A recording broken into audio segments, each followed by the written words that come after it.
अस्सलाम वालेकुम, मैं हूं ज़ीशान मलिक और आप देख रहे हैं PSL हंगामा। PSL हंगामा अपने हंगामा खेजी के साथ जारी है और बात करेंगे। मेरे साथ मौजूद है, मुख्तसर ज़ाहिर है तमहीद नहीं बांधता मैं, मेरे साथ सलाम मुश्ताक साहब और सलीम मलिक साहब द लेजेंड्स मौजूद हैं। और सबसे पहले हम बात करेंगे कि कल क्या हुआ जनाब। कल ना सिर्फ हमारी प्रेडिक्शन गलत हुई बल्कि हैरान कर दिया पेशावर ज़ल्मी ने सबको, हमें भी सर जी हैरत हुई। पेशावर ज़ल्मी ने तो 30-70 का तिया पांचा कर दिया। देखिए चांसेस तो थे क्योंकि इनकी अगर टीम देखी जाए इतनी बुरी नहीं है। सही है, ठीक है, स्टार्ट उतना अच्छा नहीं हुआ मगर टीम इनकी इतनी बुरी नहीं है। और कल के मैच में जो आपको ग्लिम्स नजर आए, उन्होंने बताया है कि भाई आप सराहियां कर रहे हैं, हमें इजी ना लें। And I think I will give lot of credit to sport staff as well. जब 2-3 आउट होते हैं ना तो डाउट्स आने शुरू हो जाते हैं। डाउट्स आप एक दूसरे पे करते हैं, यार क्या हमारे प्लान्स ठीक थे, क्या हमारे मैसेजेस ठीक थे, क्या हमारी स्ट्रेटजीज ठीक थी, क्या हम एग्जीक्यूट सही कर रहे हैं, हमारे डिसीजन सही चल रहे हैं, क्या लीडरशिप क्वालिटीज कुछ सही चल रही है, top order, middle order, allrounder, ये वो तो बहुत सारे डाउट्स आने शुरू हो जाते हैं। उन्हीं डाउट्स को क्लियर करना होता है आपको through meetings, through one on one. तो I think we should give credit a lot to इंजी भाई, मुशी भाई एंड ऑल। बाकी किया काम तो लड़कों ने, वो आप आगे फर्दन बात जरूर करते हैं। साहब आपको भी हैरत हुई या ठीक है, पेशावर ज़ल्मी ज़ाहिर इतनी भी हमारी टीम नहीं थी। या जो उनकी परफॉर्मेंस थी ना, जो पिछले मैचों में देख रहे थे, उससे तो लग रहा था कि वो इतना अच्छा परफॉर्म नहीं कर रही ना। उनका स्ट्रगल कर रहे थे, बहुत स्ट्रगल कर रहे थे ना, बैटिंग ना बॉलिंग दोनों तरफ स्ट्रगल कर रहे थे। पर मेरा ख्याल है कि क्रिकेट, वो कहते हैं ना क्रिकेट बड़ी फनी गेम है और इसमें T20 इसमें कुछ भी हो सकता है। देखें ना आप, 4 आउट जो है वो अली रज़ा जो हमारा अंडर 19 का प्लेयर है, उसने इतना फ़र्क डाल दिया कि 4 आउट होने से टीम एकदम आगे लगी। हालांकि देखें 2 आउट उनके बाबर और साइम अयूब, क्योंकि इन पे दोनों पे मुझे साइम पे बहुत था कि ये अच्छा प्लेयर है, हर मैच में स्कोर कर रहा है, ये एक वाहद प्लेयर था कि ये लेके निकलेगा। मगर हारिस चूँकि आपने उससे पिछले मैच में भी स्कोर करवाया, तो वो उसका मेरा ख्याल ये एक अच्छी साइन है कि वो एक आपका प्लेयर उसमें से निकल गया, वो जो आते ही पहले दूसरे ओवर में आउट होता था। तो बहुत सारे एलिमेंट हैं जो नज़र आए। जैसे प्रेस करना चाहिए इंजमाम को कि वो इंजी भी काफ़ी परेशान था पिछले 2-3 मैचों से। देखिए जब आप मेंटर होते हैं ना, तो आपकी टीम हार रही होती है ना, तो चूँकि आपका बहुत बड़ा नाम होता है, तो आप उनसे आपकी रिप्यूट जो है ना वो बड़ी स्टेक पे होती है। उनसे ज़्यादा आप परेशान होते हो कि यार लोग, आप देखो जैसे कराची हारता रहा ना, तो वसीम सबसे ज़्यादा मेरा ख्याल परेशान होता होगा, क्योंकि वो उस वक्त प्रेसिडेंट था शायद, और वो ग्राउंड में भी जाता था, जाके बता रहा था। तो एक रेपुटेशन होती है ना जो आपकी स्टेक पे होती है। तो मेरा ख्याल है ये थोड़ा सा रिलीफ मिला होगा इंजी को कि उसकी टीम ने जीती है। बिल्कुल सही। अच्छा, मैं एक प्रेडिक्शन करना चाहूँगा आप लोगों की दोनों की इजाज़त से, अगर आप माइंड ना करें तो। बाबर आजम अगले मैच में जनाब करने वाले हैं 3 रन्स, ये मैं प्रेडिक्ट कर रहा हूँ। अब आप पूछेंगे क्यों? 1, 2, 0, 1, 2 ये उनकी अभी तक कंसिस्टेंसी रही है। पहले मैच में 0, दूसरे में 1 और कल वाले मैच में उन्होंने 2 रन बनाए। तो अगर आप इसको ऐसा कर देना कि 1, 2 और 0 इधर लगाएं 120, ये भी तो हो सकता है। तसल्ली देने के लिए तो काफी। You need to think positive. Empty, half empty, half क्या हो क्या गया बाबा, glass half empty half full. ये गेंद अच्छा हो गया, मेरा ख्याल है गलत खेल गया, गलत लाइन पे खेल गया। थोड़ा टाइम ले लो, गेंद स्विंग होगा, नया गेंद है, थोड़ा सा टाइम ले लेना चाहिए। और अगर आप देखें अच्छी जगह से हल्का सा गेंद अंदर आया है, और वो गेंद जब अंदर आता है आप खेल जाते हैं, बल्ला जल्दी मुड़ जाए या टाइमिंग ठीक ना हो, ये तो सलीम भाई बताएंगे। मैं ये समझता हूँ थोड़ा सा टाइम ले लेना चाहिए, सोशल मीडिया को ना सोचे वो। तीसरा मैच जैसा भी हुआ उसको बिल्कुल ना सोचे, उसकी क्लास है। आप कह रहे हैं, मैं समझता हूँ अगले मैच में 120 कर देगा ये इंशाल्लाह। 1, 2 और 0 इधर लगेगा और वो 120 कर देगा। ये होती पॉजिटिविटी है, क्लास आधा भरा हुआ। सकी का ये है कि ये इसमें एक सबसे अच्छी खूबसूरत बात ये है कि बड़ा पॉजिटिव आदमी है, मुस्बत पहलू निकाल लेते, नेगेटिव नहीं सोचता। मगर ये है कि 120 तो मैं नहीं कहता, क्योंकि वो उसके लिए चांसेस बड़े कम हैं। अच्छा स्कोर कर सकता है, मगर वो अच्छा प्लेयर है, बैट पैच आता है उस पर अच्छा नहीं टाइम। मगर ये जैसे सकी ने कहा, वैसे सकी वो टाइम लेके खेलता है, इसमें तो कोई शक नहीं कि वो हमेशा टाइम लेता है। मगर ये है कि अच्छी बॉल किसी को भी पड़ सकती है। तो मेरा ख्याल है थोड़ा सा वो चूँकि प्रेशर इतना ज़्यादा, लोग एक्सपेक्ट बहुत ज़्यादा कर रहे हैं, उस पर हर कोई तनकीद करता है। टीवी पे बैठ के, वैसे भी लोग, और फिर खुद का बहुत प्रेशर होता है जब आप स्कोर नहीं करते ना, बाकियों से ज़्यादा अपना आप पे अपना प्रेशर होता है। सकी एज ए बॉलर पता है ना कि अगर आउट ना हो रहे हो ना तो बंदे को होता है यार मैंने क्या हो गया, तो वो उससे निकलने के लिए आपको एक इनिंग चाहिए होती है बड़ी। लेकिन उनकी मैं ये समझता हूँ सलीम भाई, क्योंकि इसको T20 से रेस्ट करवाया है, हमारे यहाँ रेस्ट जो है वो कुछ और चीज़ होती है, तो वो प्रेशर है। हाँ, रेस्ट सॉर्ट ऑफ ड्रॉप है, क्योंकि आप क्लियर मैसेज नहीं देते हो। दूसरी चीज़ ये है कि बहुत सारे प्रोग्राम हो गए हैं और वो ये समझते हैं कि ये T20 का प्लेयर नहीं है, नंबर भी चेंज करना चाहिए। तो ये 3 चीज़ें हैं, तो ये 3 चीज़ें इसके दिमाग में है, और पता भी है कि सोशल मीडिया हर चैनल पे इसकी बात होती है। ये 4 चीज़ें, तो उनको प्रूफ गलत करने के लिए, रॉन्ग करने के लिए मेरा ख्याल है ओवरथिंक कर रहा है या कुछ जल्दबाजी कर रहा है कि मैं वापस भी आऊँ, क्योंकि उसका T20 का रिकॉर्ड बुरा नहीं है अगर देखा जाए। हाँ, स्ट्राइक रेट वो जो मॉडर्न डे वाला है वो उसको भी अचीव करना चाह रहा है, लोगों को जो है वो रॉन्ग भी करना चाहता है, फॉर्म भी थोड़ी सी इस तरह है टीम से, वो उसको रेस्ट भी दिया हुआ है। तो ये 4 चीज़ें, इसको बैठ के आराम से तसल्ली से इन सारों को अपने सिस्टम से निकाले, वो जाके अपनी क्रिकेट खेले और एक चीज़ पे फोकस करें। मेरा ख्याल उसके लिए बेहतर है कि थोड़ा रेस्ट करके सोच के कर सकते हैं। अच्छा, वैसे लेकिन उनकी कैप्टनसी अगर देखा जाए ओवरऑल, जाहिर है जीत जो है वो बहुत कुछ छुपा देती है। आपको लगता है कि कैप्टनसी उनकी बेहतर है ओवरऑल अगर उस पर बात की जाए? क्योंकि अच्छी परफॉर्मेंसेस जाहिर है सारे प्लेयर्स ने तो दिखाई ही हैं। 120 रन का मार्जिन सर थोड़ा नहीं होता जिससे शिकस्त दिया उन्होंने मुल्तान सुल्तान्स को, और मुल्तान सुल्तान्स भी माड़ी टीम नहीं है। जी मलिक साहब, आप यार देखें, कप्तानी तो बुरी आप कह सकते हैं कि रिजवान की हुई है, जो 120 में 2 आउट करने के बाद, उनके टॉप प्लेयर आउट करने के बाद आपने इतना बड़ा स्कोर करवा दिया। देखिए जब आप 2 मेन प्लेयर आपके, वो जो पाकिस्तान के ओपनर हो जी, वो उनको आप आउट करने के बाद नीचे से आप स्कोर करवा दें। आप देखें ना, तकरीब हारिस से करवा दिया, तलत हुसैन ने कर दिया, और 2-3 प्लेयर जिन्होंने साथ दिए। आकिफ ने बड़ा मायूस किया इस दफ़ा, वैसे आकिफ को बड़ा स्कोर पड़ा सर। सर ये T20 एक ऐसी गेम है, एक दिन आप हीरो होते हैं, दूसरे दिन आप ज़ीरो होते हैं, क्योंकि इसमें ना आप देखो, हमने प्रेडिक्ट किया था कि सीधा मुल्तान सुल्तान जीतेगी, मगर क्या हुआ? जी। ये T20 बड़ी फनी सी गेम है। ये एक दिन आप ना हीरो होते हैं और दूसरे दिन ज़ीरो, तो इसमें आप कोई प्रेडिक्शन नहीं कर सकते। आप सोच सकते थे कि अली रज़ा यंगस्टर है और यंगस्टर पे वैसे ही बड़ा प्रेशर होता है कि 4 आउट करेगा और इतना कम स्कोर देगा। 21 रन दिए सिर्फ उसने, मैं वही कह रहा हूँ ना जी। तो ये प्रेशर ही था ना, ये कि आप मुल्तान सुल्तान को तो बड़े आराम से ये चेस करना चाहिए था जितनी उनकी बैटिंग थी। मैं समझता था कि उनकी बहुत बेहतर टीम है। बिल्कुल ठीक है सर। आकिफ की मैं अगर स्पेसिफिकली बात करूं, हम बड़ा प्रेस करते हैं, इब्तदाई मैचेस में हमने बात की है कि बड़ा अच्छा पूरा मतलब स्पॉट पे बहुत बॉल कर रहा है और कंट्रोल बॉलिंग कर रहा है, लेकिन क्या कल क्या हुआ?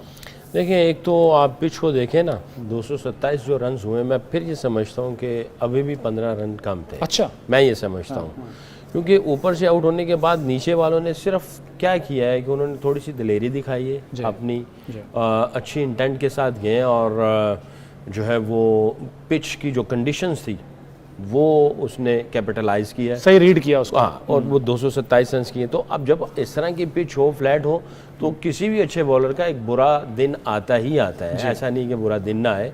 तो I think it's just one of those days कि आज पिछले मैच में आकिफ का वो जो है ना वो बुरा दिन गया। बिल्कुल ठीक है। बहरहाल बॉलिंग में बहुत अच्छी कर रहा है, कुछ चीज़ें आई एम श्योर जो उनके बॉलिंग कोच हैं वो देख रहे होंगे कि जिनके ऊपर काम करना है।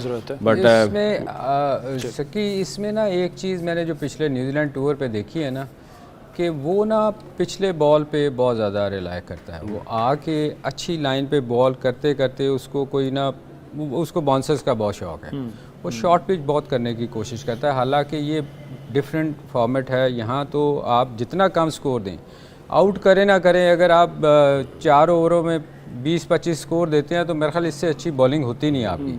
तो यहाँ तो कोशिश ये होनी चाहिए ना कि आप स्कोर रोकें। यहाँ ये नहीं चलेगा कि आपने आके 2 बॉल अच्छी की और फिर बाउंसर मारने की कोशिश की।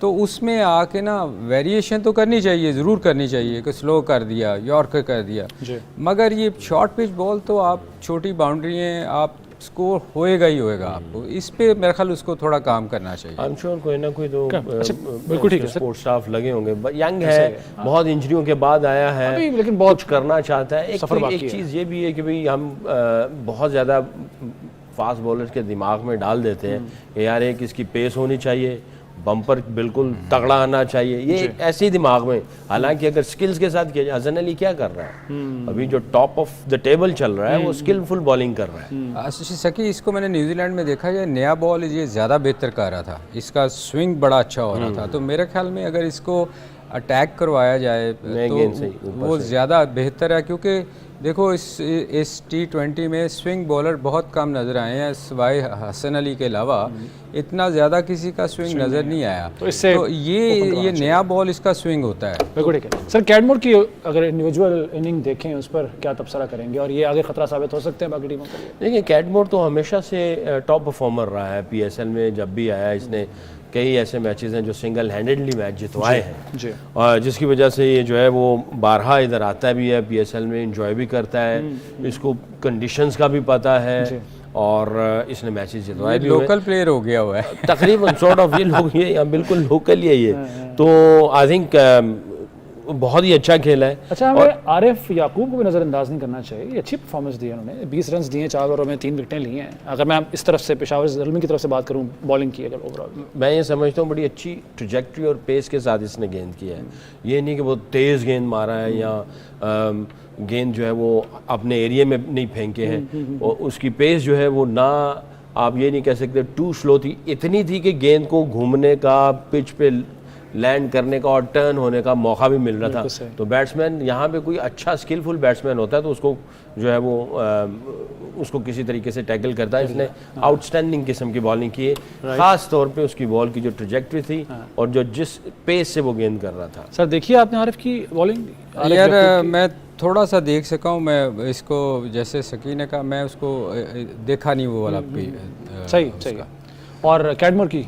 कैडमोर तो देखो यार, वो आप जैसे सकी ने कहा पिछले कई सीज़न से वो बड़ा नीचे से आके हमेशा स्कोर करता है। आप पिछले मैचेस भी देखें, वो बड़ा तेज़ खेलता है। वो उसको जैसे मैंने कहा ना कि वो मुझे लगता है कि वो लोकल प्लेयर हो गया हुआ है, इतना वो यहाँ हर सीज़न खेल के उसको स्पिन बॉलिंग का, फास्ट बॉलिंग का, वो आप देखें उस मौके पे आता है। पेदी हो गया घर का है। वो पक्का पेदी है। और खुशी है देखो कि वो आप ये देखें कि वो आता उस मौके पे है जहाँ बड़ा प्रेशर होता है, विकेटें गिरी। ये सबसे इम्पोर्टेंट देखें ना, ये सबसे जो एक अच्छे प्लेयर की निशानी होती है कि वो अंडर प्रेशर आके आपको वहाँ से निकाले। तो इसने 2-3 मैचों में आप पिछले भी देखें कि वो नीचे से आके बड़ा तेज़ खेलता है। तो ये एक अच्छे प्लेयर की बिल्कुल ठीक है। आपने चूंकि प्रेशर की बात की है, मैं आप दोनों से ये मशवरा करना बल्कि पूछना चाहूँगा, ज़ाहिर है हम मशवरा करने वाले कौन होते हैं, लेकिन बाबर आजम और मोहम्मद रिजवान दोनों कप्तान भी हैं, इनको अपनी जो बैटिंग पोजीशन है वो चेंज करने की ज़रूरत है क्या? इससे कोई फ़र्क पड़ेगा इनकी अपनी परफॉर्मेंस पर भी? देखिए 2 चीज़ें होती हैं, एक तो टीम की रिक्वायरमेंट होती है। पाकिस्तान टीम के एतबार से देखते हैं तो जाहिर है जब हेड कोच आता है, कैप्टन आता है, वो कॉम्बिनेशन बनाता है, स्ट्राइक रेट, दूसरी चीज़ों को कैलकुलेट करता है, एवेल्युएट होती हैं, सारी चीज़ों को देखने के बाद फिर कहते हैं यार कौन सी पोजीशन पे होना चाहिए। That's a different story. अब आप ये फ्रेंचाइज क्रिकेट में हैं तो फ्रेंचाइज क्रिकेट में जिसका जिस जगह पे नंबर है, जाहिर है स्पोर्ट्स स्टाफ ने बैठ के सारा कुछ देखा होगा कभी हमें स्टार्ट कैसा चाहिए। सही है। कुछ ऐसे होते हैं वो कहते हैं हमें स्टार्ट में जो है वो 6 ओवरों में जनाब जाके तुम लोग जो है ना फायरवर्क करो और तबाही मचा के रख दो। कुछ कहते हैं यार दोनों एंड से या एक एंड से हमें कंसिस्टेंसी चाहिए, ये थोड़ा सा नीचे आए 12-15 ओवर तक और उसके बाद जाके चाहिए अपनी इनिंग ख़त्म कर दे। तो हर किसी की अपनी फिलॉसफी होती है। तो यहाँ पे ये जो चल रहा है, I think rather than captain को कहने पे, कैप्टन और सपोर्ट स्टाफ किस तरह से इनिंग्स का स्टार्ट करते हैं, उनकी क्या फिलॉसफी है, क्या उनका विनिंग फार्मूला और कॉम्बो है, आई थिंक तो उनके ऊपर राइट। सर इस पर मजीद भी बात करेंगे, आपसे भी मैं ज़रूर जानना चाहूँगा नाज़रीन, लेकिन एक ब्रेक का वक्त हुआ है PSL हंगामा में। एक ब्रेक के बाद दोबारा हाजिर होते हैं।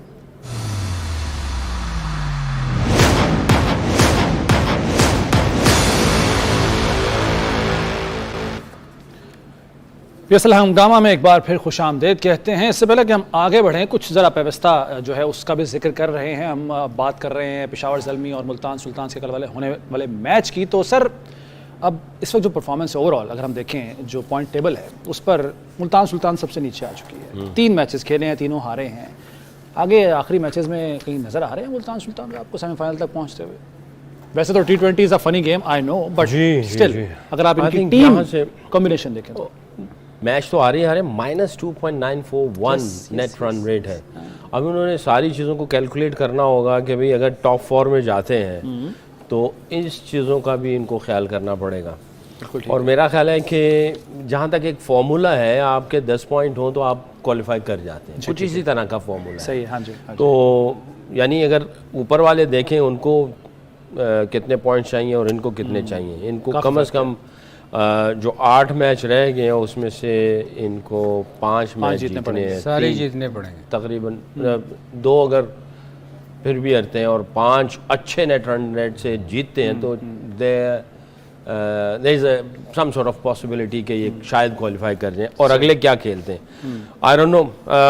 टीम तो इनकी अच्छी है और बड़े अज़म इरादे के साथ चल रहे हैं। अच्छा मैच खेला पहला, बट उसका रिजल्ट इनकी फेवर में नहीं आया। ग्लिम्स नज़र आ रहे हैं। अगेन यहाँ पे ऐसी सिचुएशन पे, जैसे मैंने पहले कहा था, ज़ल्मी स्पोर्ट्स स्टाफ कैसे लेके चलता है, क्योंकि जब आपकी चीज़ें अच्छी नहीं जाती हैं तो बहुत ज़्यादा शक व शुबात चलना शुरू हो जाते हैं। आपकी अपनी जो स्ट्रेंथ होती है, वो स्ट्रेंथ जो है वो कहीं ना कहीं डाउट्स का शिकार हो जाते हैं। आपके अपने प्लान जो हैं आप उनको देख रहे हैं, यार क्या प्लान्स ठीक नहीं है, या मैसेजेस ठीक नहीं है, या हमारी प्रेपरेशन ट्रेनिंग ठीक नहीं है, क्या चक्कर है।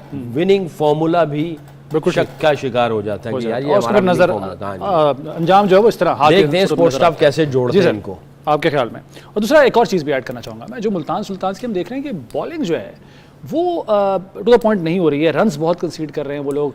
जो कंट्रोल्ड जैसे कहना चाहिए, अगली टीम को कंट्रोल करना, वो नज़र नहीं आ रहा उनके अंदर। ये जब आप देखो ना, उनका पहला मैच जब वो हारे हैं ना, उसके बाद उनका मोराल काफ़ी डाउन हुआ होगा कि 230 करके वो हारे हैं। उसके बाद देखें वो कम बैक नहीं कर पा रहे।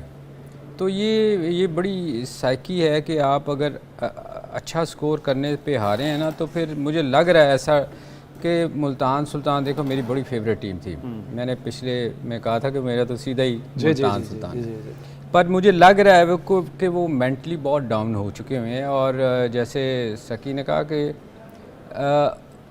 ऑब्वियसली जो स्टाफ है वो उनकी बड़ी कोशिश कर रहा होगा कि किसी तरह उनको कॉन्फिडेंस वापस आए, पर मेरे ख्याल थोड़ा सा इनको अपनी बैटिंग लाइनअप को थोड़ा सा बेहतर करने की ज़रूरत है। जो बेंच पे इनके लोग बैठे हैं उनमें से इनको ट्राई करने चाहिए। और जैसे आपने अभी सवाल किया था कि दोनों कप्तानों को बैटिंग ऑर्डर चेंज करना चाहिए, वही बात, हाँ जी बिल्कुल।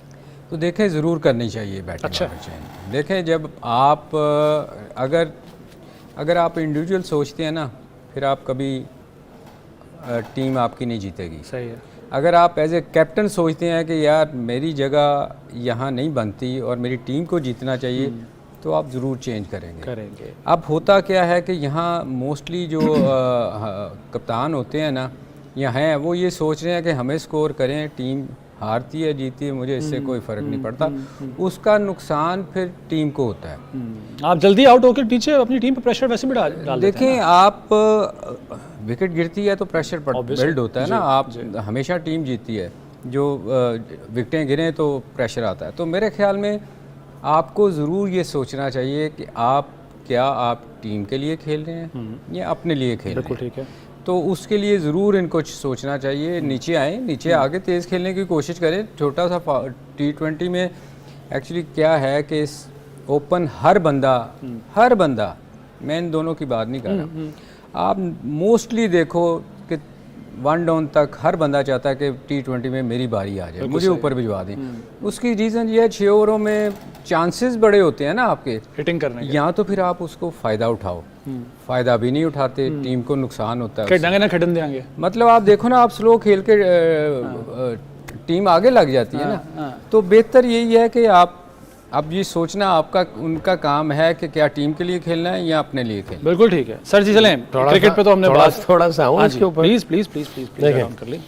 मेरे बड़े हैं, मैं तो उनकी बड़ी इज्जत करता हूँ। लेकिन इख्तिलाफ किसी बात से आप कर रहे हैं, हम ऑप्शंस दे रहे हैं स्पोर्ट्स स्टाफ को, कैप्टन्स को। जो डिस्कशंस हो रही है, हमारा इख्तिलाफ नहीं है, बट डिफरेंट ओपिनियन जा रही है। हो सकता है उसको वो किस एंगल से देखते हैं, डाइजेस्ट करते हैं, समझ आती है, वो उसके ऊपर इम्प्लीमेंट कर लें।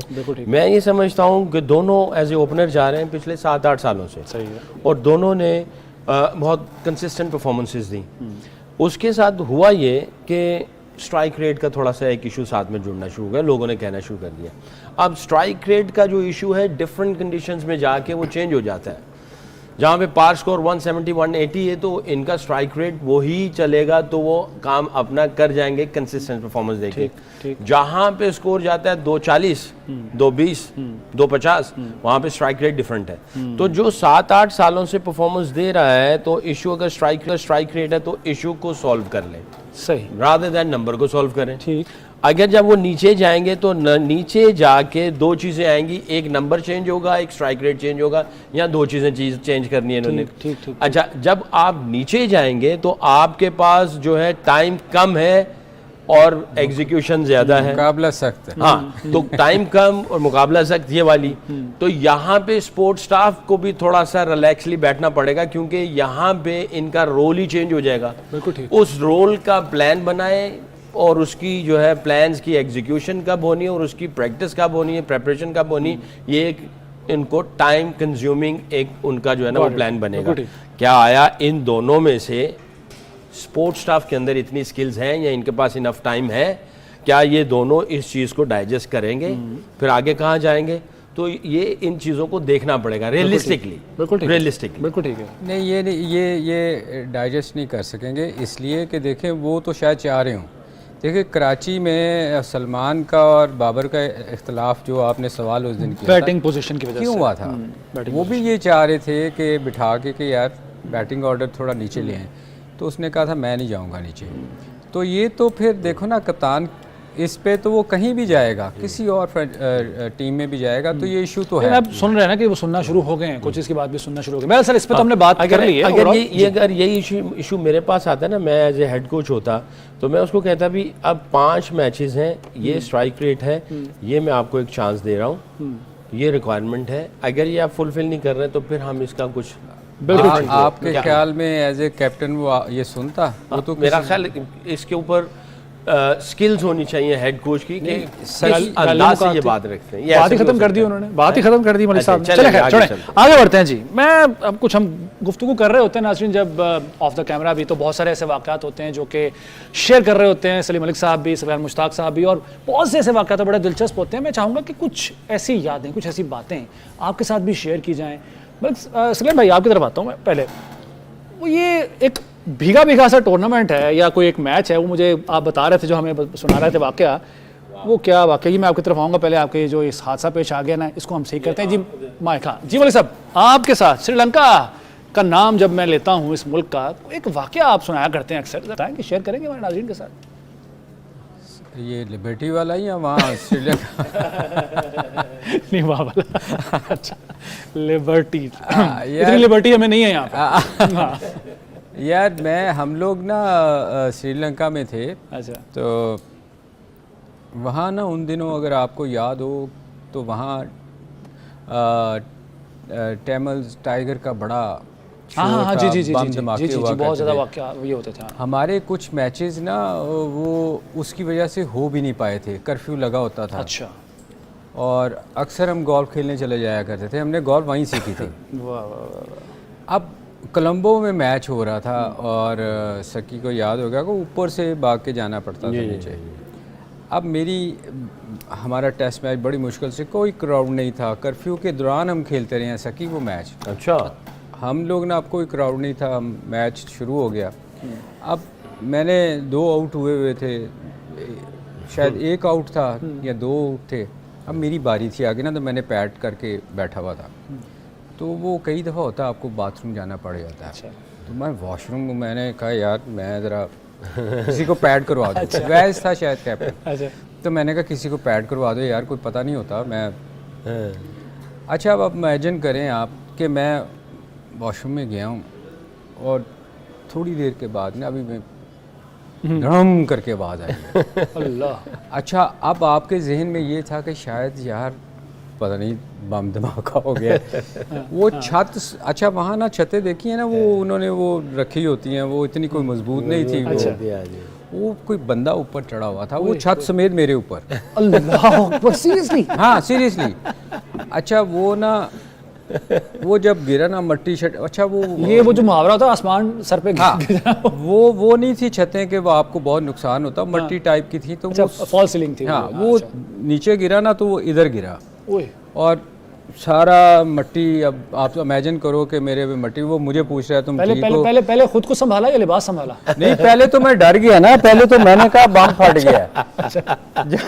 जब मट्टी मैंने उसकी तरफ देखा तो वो मुझे पूछ रहा है आई ओके, मैं उसको कह रहा हूँ तुम ठीक हो। खैर बाहर में आया ना, तो बाहर जब आया ना तो टीम ने देखा कि इसको क्या हुआ है। मट्टी एंड लगे मैं खोते टोक गया यार, मट्टी पैड कपड़े सारे, मतलब ये वो अजीब वहाँ ये यादगार था। और सब हंस रहे हैं मुझे देख के, क्यों है?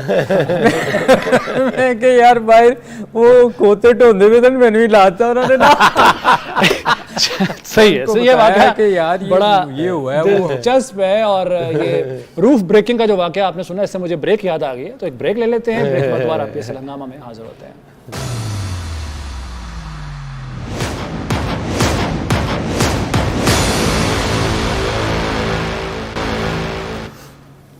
तो एक बार फिर खुशामदीद कहते हैं आपको PSL हंगामा में। आज एक और इंतहाई अहम मैच होने जा रहा है इस्लामाबाद यूनाइटेड और कराची किंग्स के दरमियान। इस्लामाबाद यूनाइटेड इस वक्त टॉप पर है। अगर टेबल की बात की जाए, 3 मैचेस उन्होंने खेले हैं, अपने तीनों ही जीत रखे हैं, जबकि कराची किंग्स जो कि इब्तिदा में मुश्किलात का शिकार थी, लेकिन उन्होंने अपना जो मैच अभी लास्ट जो मैच जीता है उसके बाद उनके जो विन्स हैं, जो उनके जीतने वाले मैचेस की तादाद है वो 2 हो गई है।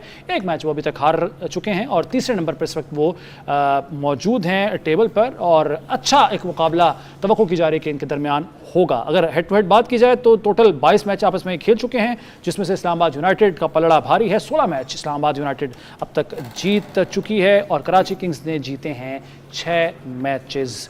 सकलान भाई, आज का मैच बड़ा इंपॉर्टेंट मैच, इस्लामाबाद यूनाइटेड के लिए उतना इंपॉर्टेंट शायद ना हो, लेकिन जाहिर है एक विनिंग स्ट्रीक जो होती है आप उसे बरकरार रखना चाहते हैं, लेकिन कराची किंग्स के लिए बड़ा ही कांटे का मुकाबला इसलिए हो सकता है कि उनके ऊपर प्रेशर अब बढ़ चुका है और खासतौर पर पिछली जीत के बाद ज़्यादा प्रेशर इसलिए आ गया हो कि मेंटेन रखना है अपनी विनिंग स्ट्रीक को। ज़ाहिर एक्सपेक्टेशंस को जो है वो बढ़ा रहे हैं उनकी कि भाई हम लोग ऊपर जाएं, और नो डाउट अबाउट इट, दो पिछले मैच बहुत अच्छे खेले भी हैं। और मैं ये समझता हूँ कि इनका कॉन्फिडेंस जो है ना काफ़ी स्काई हाई है।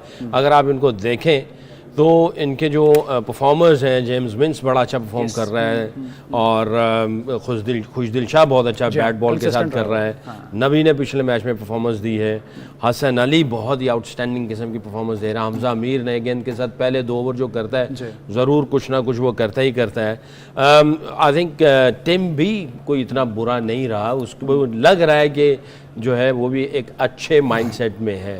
तो जहाँ भी ये 6-7 खिलाड़ियों की जो है वो परफॉर्मेंसेस थोड़ी सी सामने नज़र आ रही है, तो इसका मतलब ये है कि इनके यूनिट के अंदर एक बिलीफ है एक दूसरे के ऊपर, और यूनिट अच्छे तरीके से ऑपरेशनल चीज़ें जो अपने प्लान्स को कर रहे हैं। भूलना नहीं चाहिए, कभी भी सरप्राइज कर सकते हैं। डेविड वार्नर, जो मैं पहले भी कहा, ऑस्ट्रेलियन तो बाय बॉर्न इनके ब्लड के अंदर ऐसा होता है कि ये अपनी एक रेपो रखते हैं, एक उनके स्टैंडर्ड्स होते हैं, उनको सामने रखते हुए, और जब ये ग्राउंड के अंदर जाते हैं बहुत रूथलेस हो जाते हैं। बिल्कुल ठीक है, चाहे वो किसी भी उम्र के हिस्से में क्यों ना हो, इनका जो एटीट्यूड होता है वो बहुत ही डिफरेंट होता है। तो आई थिंक डेविड वार्नर पिछले मैच में उसके कलर्स थोड़े से नजर आए हैं।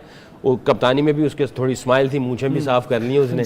तो आई थिंक वो आएगा किसी और अंदाज से। तो आई थिंक कराची को आप अंडर एस्टिमेट नहीं कर सकते। नहीं, अंडर एस्टिमेट नहीं कर जी मलिक साहब, कराची किंग्स पिछले मैच में जरा वो नजर आए हैं वाकई किंग्स के तौर पर। असल में देखें, इनके पहला मैच हारने के बाद इन्होंने जो 3 चेंजेस किए हैं उससे भी बड़ा फ़र्क पड़ा है। आप देखें, नबी ने बड़ी अच्छी बॉलिंग की, इसी तरह हसन अली जो मैं हमेशा कहता हूँ कि उसने वो नया बॉल बड़ा अच्छा करा है। तो ये इनके एक पॉजिटिव चीज़ ये नज़र आई है कि ये नहीं इन्होंने किया कि वो एक ही टीम के साथ जा रहे हैं। जहाँ इनको एक मैच हारे हैं उसके बाद जहाँ इनको कमी कहीं नज़र आ रही है, ये इनके शायद उसका डेविड वार्नर की अपनी एक रेपुटेशन है कि वो उसको बरकरार रखने के लिए वो ये नहीं कोशिश कर रहा कि मैं, वो चाह रहा है कि अगर कोई अच्छा नहीं कर रहा तो दूसरा बंदा आके उसकी जगह ले। जो बेंच पे मेरा ख्याल है जमाल जो है, इसने बड़ी अच्छी परफॉर्मेंसेज दी हुई हैं।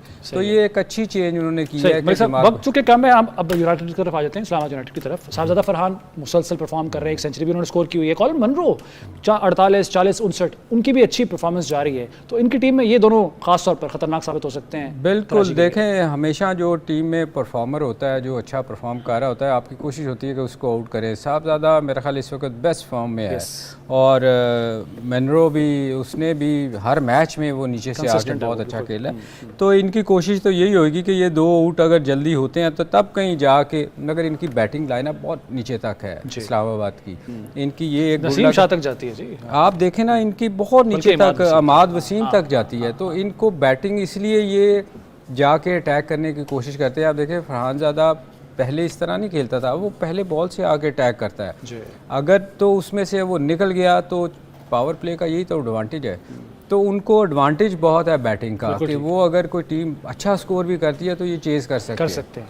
जी, क्या पूछना चाह रहे हैं? मैं अब ये पूछ रहा हूँ, टाइम कम है, 30-70 60-40 क्या देते हैं? 45 किसके लिए 55? 55 इस्लामाबाद यूनाइटेड और 45 कराची किंग। बहुत ही आउटस्टैंडिंग किस्म का इनका यूनिट है, ऑपरेट कर रहा है शादाब खान। पिछले साल से अभी तक वो उसी चीज़ों को उसी तरह लेके जा रहा है, एग्रेसिव। ना सिर्फ कराची किंग्स की परफॉर्मेंस बदली है बल्कि परसेंटेज भी बदली है। सर मुख्तसरन जी, यार मुझे इस्लामाबाद बेसिकली पसंद है। ये मैं 40-50 ये तो फिर कोई बात ना हुई ना। चले आपने दामाद को देखते हैं जी, कल पता चल जाएगा कौन जो है वो जीतता है, कौन हारता है। बहरहाल वक्त खत्म हो गया है। सलीम मलिक साहब, सकलाम मुश्ताक साहब और रुझान मलिक को इजाज़त दीजिए। अल्लाह हाफिज़।